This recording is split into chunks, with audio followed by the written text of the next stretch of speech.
बात करेंगे इंडिया की। जी हां, India, India that is Bharat. अनुच्छेद 1 आर्टिकल 1 ये कहता है, यानी कि देश का नाम India that is Bharat. Hindi में कहते हैं भारत अर्थात इंडिया। तो देश के नाम की बात होगी। और साथ ही साथ विपक्षी जो ये तथाकथित महागठबंधन शक्ल अख्तियार करता दिख रहा है, इसका नामकरण भी हुआ इंडिया। और यह नामकरण कब हुआ? यह बेंगलुरु में हुआ 17 और 18 जुलाई को, जब दूसरी बैठक हुई, महाजुटान हुआ विपक्षी खेमे का। और उसके बाद इंडिया पर राजनीति लगातार जारी है और उसमें अलग अलग परतें, अलग अलग धाराएं लगातार जुड़ती जा रही हैं।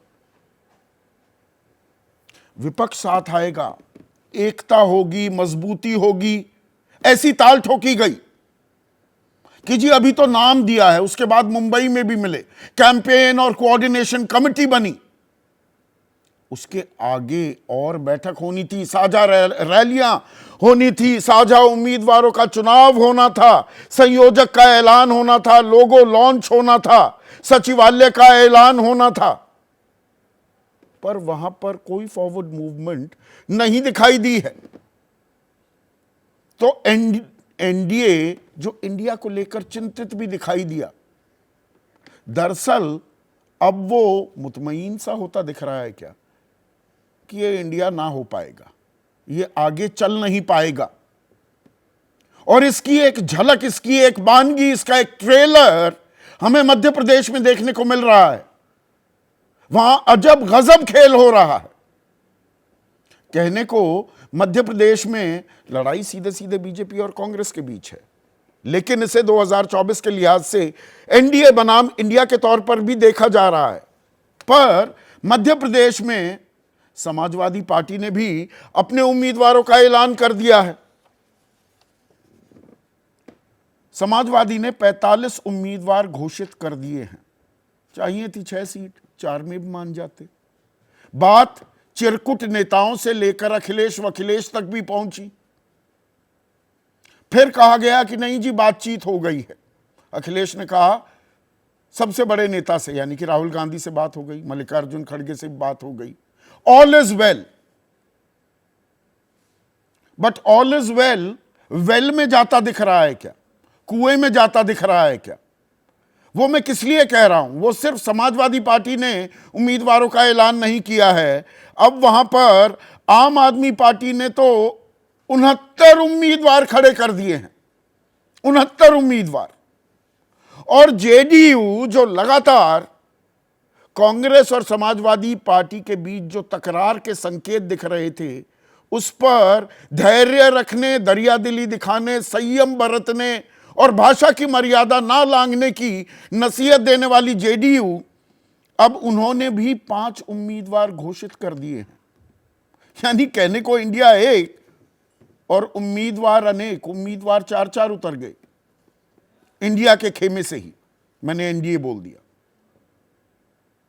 और यह सिलसिला छत्तीसगढ़ में भी होता दिख रहा है। 90 सीटें हैं वहां पर, जैसा 230 हैं मध्य प्रदेश में।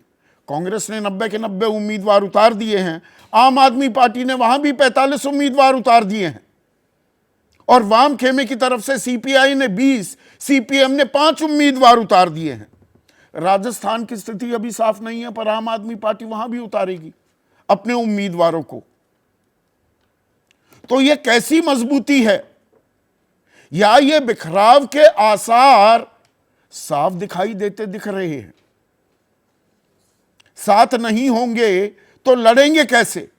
या दरअसल भाई राजनीति है, हर एक राजनीतिक दल अपनी ताकत का एहसास कराएगा दूसरे को। तो विधानसभा में अलग अलग लड़ भी सकते हैं, और क्यों ना लड़ें? विपक्षी खेमा यह तर्क भी देता है, हम अपनी ताकत को आंक रहे हैं, लेकिन लोकसभा में साथ आ जाएंगे। आ जाएंगे क्या? अभी भड़ास निकल रही है क्या? ये समुद्र मंथन हो रहा है, विष निकल रहा है, उसके बाद अमृत की तलाश है इंडिया गठबंधन को। और क्या इसी बात को लेकर अभी भी एनडीए खेमे में, खास बीजेपी में एक असहजता है कि भैया ये साथ आ गए तो दिक्कत आएगी। मिजोरम में तो दिक्कत आने लगी है। एनडीए जो कुनबा 38-39 दलों की बात हो रही थी मिजोरम में, मिजो नेशनल फ्रंट ने कह दिया कि नहीं भैया, हमारा बीजेपी से कोई लेना देना नहीं, वहां विधानसभा चुनाव हो रहे हैं। यह मैतेई समाज बहुत ज्यादा नाराज हो गया है। ये कुक्की मैतेई जो हो रहा है ये काम नहीं चल पाएगा। पवन कल्याण भी हट गए हैं। चंद्रबाबू नायडू आंध्रा में अब बीजेपी के साथ नहीं है। डीएमके हट गया है तमिलनाडु में बीजेपी के साथ से।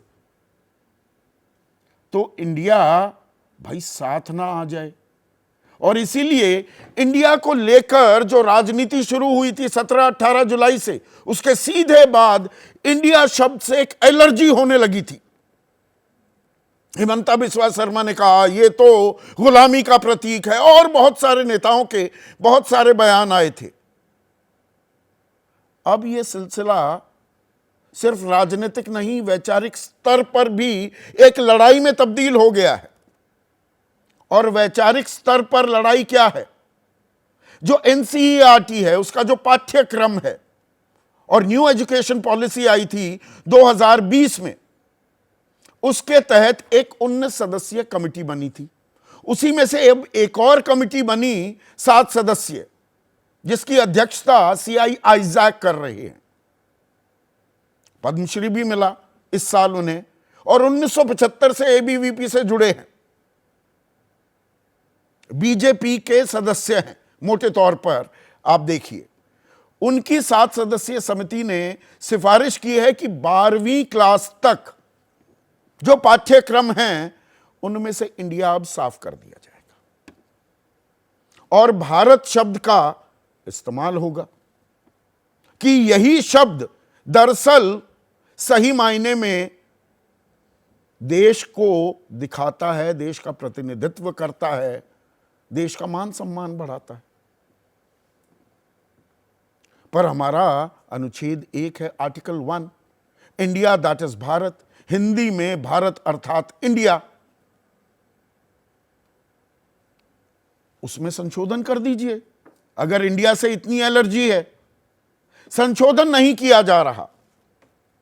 5 सितंबर को जब राष्ट्रपति द्रौपदी मुर्मू ने G20 सम्मेलन हो रहा था और तमाम राष्ट्राध्यक्षों को न्योता भेजा, तो प्रेसिडेंट ऑफ भारत के तौर पर न्योता भेजा गया।